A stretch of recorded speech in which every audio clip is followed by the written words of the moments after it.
안녕하세요. 키워드를 정해 알찬 건강 정보를 전달하는 건물주TV의 김전입니다. 그간 하루에 물을 얼마만큼 먹어야 되는지 많은 TV 매체를 통해서 접하셨을 텐데요. 대체적으로 하루 2리터를 섭취해야 된다. 하루 8잔 이상 마시라는 말 자주 들어보셨을 겁니다. 이제는 기본 건강 상식이 되었을 정도인데요. 하루 2리터의 물 섭취. 오늘은 수분 섭취의 진실에 대해서 말씀드리겠습니다.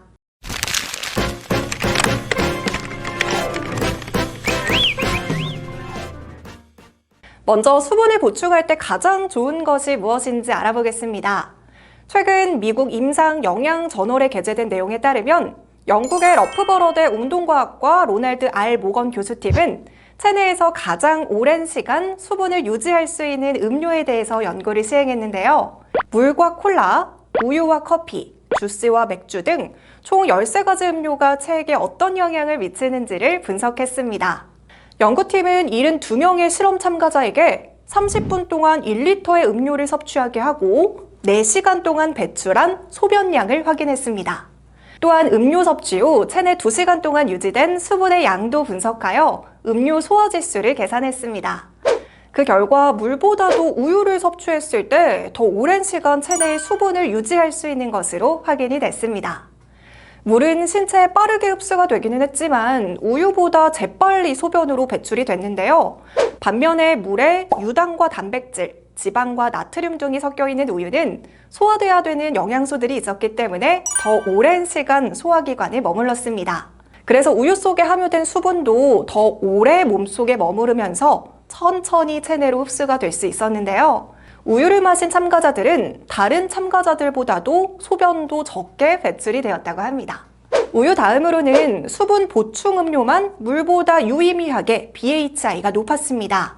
나머지 음료들은 특이하게도 물을 섭취했을 때와 BHI가 비슷하게 유지되는 것으로 측정이 됐는데요. 그러나 연구팀은 주스와 탄산음료는 수분 섭취용으로 좋은 음료가 아니라고 밝혔습니다. 그 이유는 삼투압 현상 때문인데요. 이 삼투압은 농도 차이가 나는 상황에서 농도가 낮은 쪽에서 높은 쪽으로 이동하는 압력을 이야기하는데요. 이 주스와 탄산음료는 당분 함량이 매우 높아서 소장에 삼투압 현상이 생겨 오히려 체내 수분이 소장으로 빠져나온 것으로 확인이 됐습니다. 수분 섭취가 중요한 이유는 신장과 간에서 독소를 제거하고 피부의 탄력을 유지하고 관절의 윤활유 역할을 하고 세포에 영양분을 운반하는 등 체내에서 수분이 다양한 형태로 사용이 되기 때문인데요.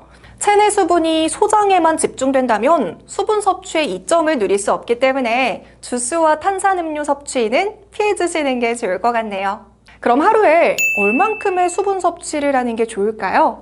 앞서 말씀드린 대로 많은 분들이 최소 2리터라고 알고 계시는 경우가 많은데요. 사실 2리터는 사람들이 하루에 몸에서 배출하는 평균적인 수분량이라고 합니다. 이를 기준으로 유럽 식품안전청이나 세계보건기구는 하루에 약 2리터의 수분을 보충하라라고 권고를 하고 있는데요. 여기서 주의할 점은 물이 아닌 수분을 보충해야 된다는 점인데요. 우리가 먹는 모든 음식에는 수분이 포함이 되어 있습니다. 예를 들면 사과 하나, 밥 한 공기에는 각각 물 한 잔 분량의 수분이 들어간다고 합니다. 이러한 점을 종합적으로 고려한 한국인 영양 섭취 기준에 따르면 한국인에게 필요한 하루 액체 수분 권장량은 900에서 1200ml인데요. 여기서 주의하실 점이 있습니다. 물은 많이 마시면 독이 될 수도 있다는 것 알고 계셨나요? 실제로 꾸준히 물을 과하게 섭취한 경우 심장마비로 사망하는 경우가 많다고 하는데요. 우리 혈액 속에는 나트륨과 칼륨이라는 미네랄이 있습니다. 이 두 미네랄이 만나며 혈액을 원활하게 움직일 수 있는 전기를 발생시키는데 이때 수분이 필요 이상으로 많으면 전기 발생량이 줄어들게 됩니다.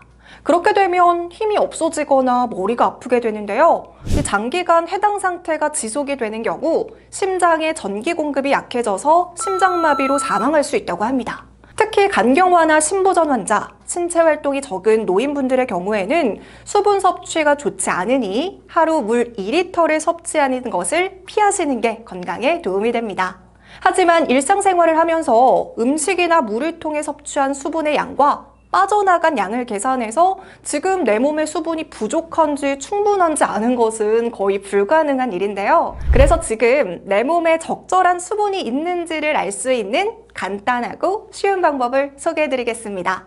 바로 소변색을 통해서 구분을 하는 방법인데요. 가장 좋은 소변색은 적당히 옅은 노란색이라고 합니다. 만약에 소변을 보셨는데 진하고 어두운 노란색이 보이신다면 바로 물 한 컵을 드시는 것이 좋습니다. 바로 물을 드시면 10분에서 15분 후에 정상적인 소변색으로 바뀌는 것을 확인하실 수 있습니다. 단, 비타민 B군이나 종합 비타민을 영양제로 섭취하신 경우 밝은 형광빛이 나올 수 있으니까 유의해 주셔야 합니다. 여기서 주의하실 점은 소변색이 사라지고 투명해지는 때인데요. 투명한 경우에는 수분 섭취가 과했다는 뜻이니까요. 수분 섭취를 조절해 주시면 되겠습니다. 여러분은 성공이 무엇이라고 생각하시나요? 줄넘기 10개를 하던 사람이 열심히 연습해서 20개를 했을 때, 100m를 20초에 뛰던 사람이 18초에 들어왔을 때, 그것을 성공이라고 합니다. 어제보다 나은 오늘의 내가 되는 거. 건강관리는 일시적인 것이 아니라 일생의 목표라고 하는 만큼 어제보다 오늘 더 건강 챙기기 위해 노력하시는 성공 하루 되기를 응원하겠습니다. 그럼 저는 다음에도 알차고 건강한 소식으로 찾아뵐게요. 감사합니다.